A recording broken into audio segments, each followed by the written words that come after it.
there, welcome to Everyday Moodlings. This is your host Jury Parks, and we are doing another Tuesday challenge. And this week's challenge is on people. So people stamps, people stickers, people die cuts, whatever it is you want to use. I'm going to be using people stamps. I don't have very many of this type of stamp, mostly because I don't consider myself a color artist per se, and that I do color in a lot of images. Some I like to use a lot of different color mediums, but I don't often sit down and color in an image. So I kind of had always shied away from people and people stamps. However, there are some really fun, what I would call more artistic people stamps on the market right now. I actually really love the whole Prima line, very cute. But so what I have in my stash are some actually by Dilutions. I love all of her people stamps. These are really fun and funky. And these in particular I like because there aren't any faces on them, so I don't have to worry about what do I do with that face. But even these don't really make me feel like I need to do anything with them. So that's the nice thing about an artistic stamp, is you got a little leeway there. We're actually not going to be using any of those stamp sets. I'm going to be using this collage set. And specifically we're going to use this little stamp here. Just fun, made me think of spring, and spring break is coming up, so I thought that would be a fun theme for our ATC, or our project this week. I'm doing an ATC for my project inspiration wall. And spring break being right around the corner is awesome. For me personally, it's a break for me because my husband and son take a small trip, and I get to spend a little time all by myself. I always tell people the first day I'm completely out of sorts because I don't know what to do, and then by the time they're ready to come back, I feel like I'm just getting into the swing of things. So it's a good time for me, and it does make me think of shopping. So the quote I'm going to be using today is actually a shopping quote, and she obviously looks like she's shopping. So we're going to start off this video working on the background. That's what I'm mostly going to focus on, and then the layering on of the other pieces is not as that's pretty simple. But I wanted to start with kind of a mixed media background, and I wanted to pull out some PanPastels. If you've not used these before, PanPastels are basically the same as any other pastel. They just happen to be in a pan. Imagine that. What a great name, right? They're also low dust and very easy to work with. If you'd like to learn more about them, I'm going to shamelessly plug a class now. I'm going to show you a couple of tips here in the video, but if you'd like to learn more, check out my class. If you're viewing this on YouTube, I've put the link to the class into the description, as well as a link to our blog, so you can get more information. So I'm just putting down a layer of this first color, and this is, I believe, bright yellow green. Yay, I got it right. It's bright yellow green.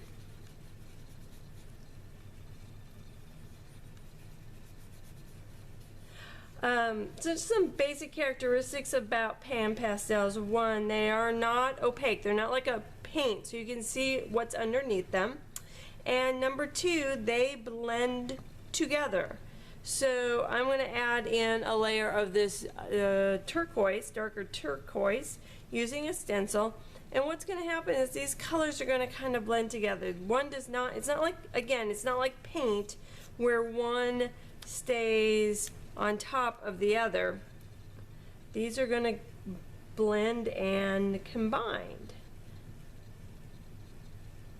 But they will still stay opaque, which is actually one of the things I love about them.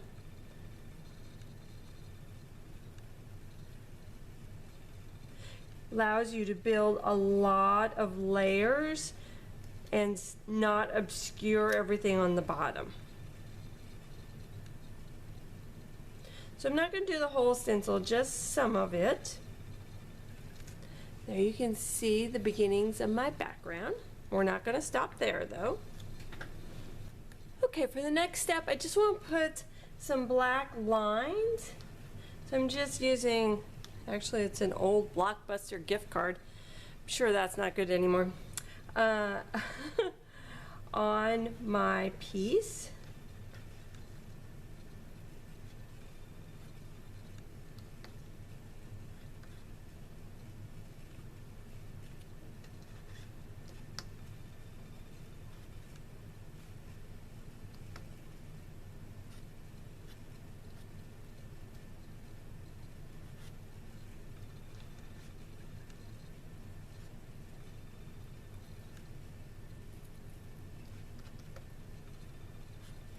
So I know my image is going right here, so I'm trying to make sure I work around that.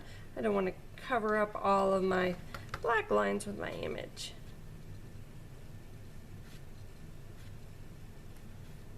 There.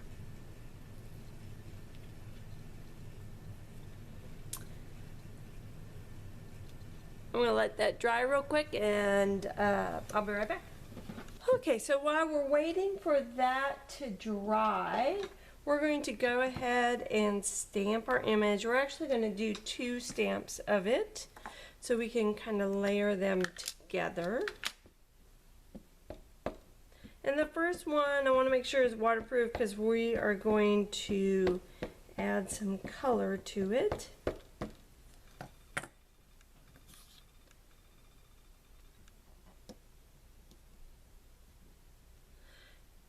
And I'm using mixed media paper by Strathmore. It's got a smooth finish, but it's really heavy, so I'll be able to do a lot with it and not worry about the paper. The second image that we're going to do will actually be embossed. So this first image is not a awesome clear image, but that's okay because I'm kind of going for a vintage look anyway, so I'm not going to worry too much about that. The second one, like I said, is going to be an embossed image, so I'm going to go ahead and use embossing ink, and then I'm using this really cool embossing powder from Lindy's Stamp Gang. It's got a 2-tone look to it, kind of a metallic almost. What we're going to do is I'm going to cut out some pieces from the second image to overlay on the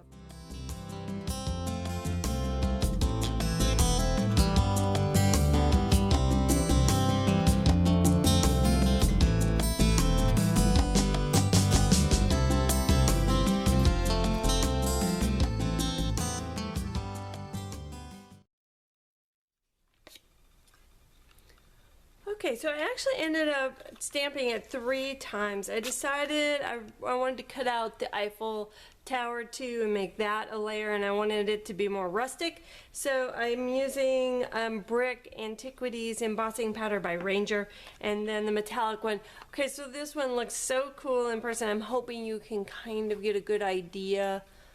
Yeah, it looks pretty good. So we're going to layer those all together, but my background is now dry, so we're going to do just a little bit more to it.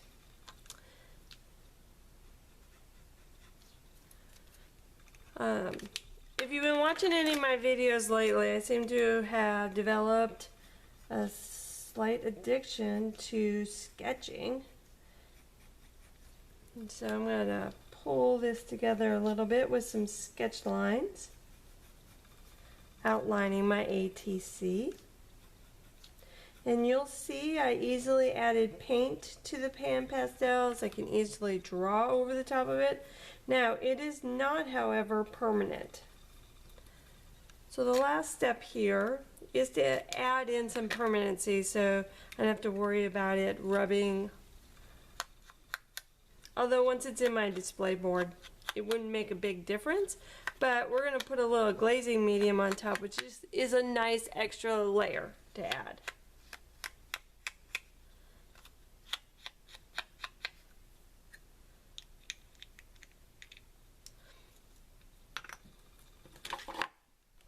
Now there's a couple ways you can do this. I'm actually using a paintbrush, but you have to be really careful. First of all, make sure there's no leftover dust from your PanPastels on your project. You could dump it on and use a credit card or old gift card to apply it, but I'm actually going to use a brush. I'm just going to be really careful, kind of dabbing it on more than just brushing it on. And the reason for that is if I'm too aggressive with the brush, I'll blend the colors together and I'll lose my stencil look, even though it's very subtle. And if you have chunks of the powder on there, of the pastel, it'll smear that too. So that's why I said you need to make sure there's no dust left from the PanPastels. And this will actually seal it then. You won't have to worry about it rubbing off. And you can see I'm brushing it on and everything is looking really good. Now my final step here is I'm going to add in some of this, one of my other favorite products right now, dry glitter from Distress from Ranger.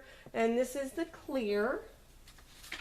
And to make my cleanup easy, I'm just going to put it on a piece of paper. And it will stick right to the paper as it dries. You might have a little bit that where you've clumped it together that it'll kind of brush away, and of course I'm not putting a whole lot here because that's where my image goes, so why bother, right? Okay, again, now that's our background. I'm not going to do anything more to it except set it aside and let it dry and clean up my brush. Okay, so I have my stamped images all stamped and cut out. We're going to do a little bit more to the background of this one.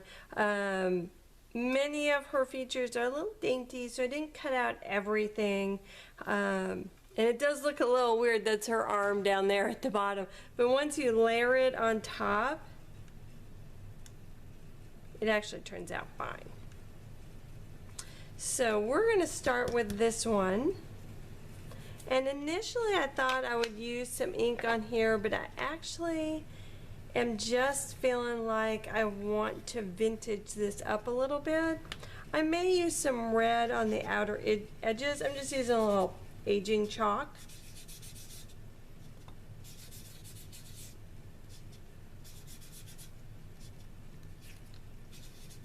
I just felt like introducing the red on top of everything else might just be a little too much.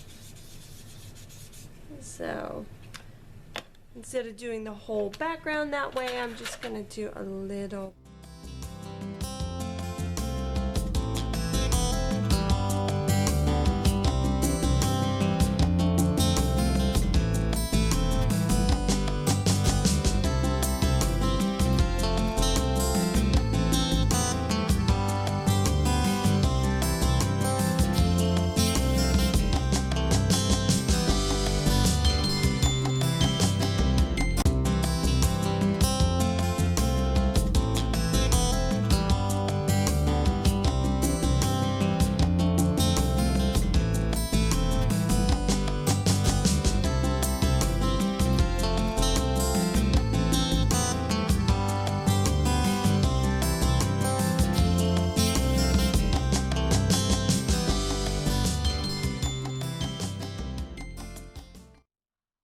Okay, so my pieces are done now.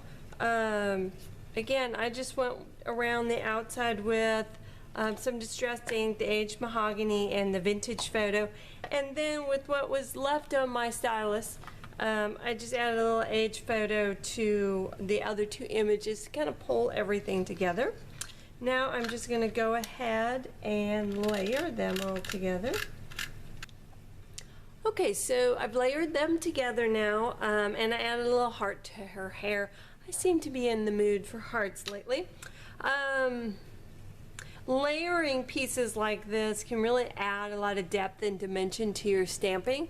So now all that's left is for me to take care of the sentiment and finish up the ATC.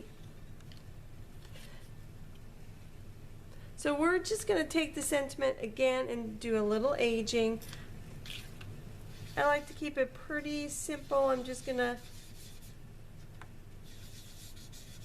cut it out and outline it. Chalk is really great to use when you want to age something from an inkjet printer, because you don't have to worry about it smearing the ink like using a distressed ink would do. So, okay, so my background is done and dry. I've dusted off any extra glitter. Again, for those of you who have been around for a while, you know I don't like glitter except for this particular product. Love this. It just creates a fun little texture in there. Rarely will you see me use something like gold glitter or silver glitter. Drives me crazy, actually. So now we just need to finish it up. Now at this point, you'll note, if you follow these same instructions, you'll notice your piece is pretty flexible, and that's because the glazing medium has made it more pliable. Now if I was using this as a standalone piece, I probably would put it on an extra piece of cardstock to give it some structure, but it's going to go in my project's inspiration board, so I'm not going to worry about that.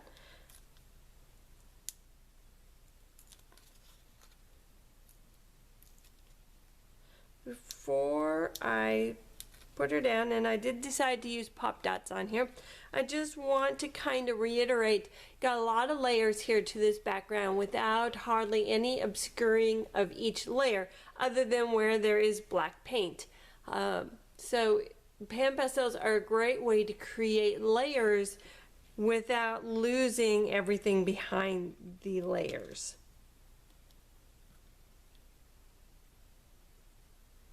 Now normally I'm a girl who likes to run things off the edge, but I can't really do that because these are going into an ATC holder. So now all I need to do is to go ahead and put my quote in. And there we are, our ATC is done. Just kind of a fun look at the upcoming spring break. So if you have any questions about anything I did here, please be sure to let me know. And if you'd like to learn more about pan pastels, like I said, I do have a class right now. And actually, if you enroll in the class during the month of March, you'll receive our embossing class for free, and you'll get to learn about all the different kinds of embossing powders out there and what you can do with them, as well as pressure or dry embossing. So 2-week class, it starts in April, full of content, so it's a great deal right now, and I'll put the links in the description of the video. If you're watching this on the blog or in the newsletter, the links are there as well. Until next time, I'm your host for Everyday Moodlings, Cherie Parks.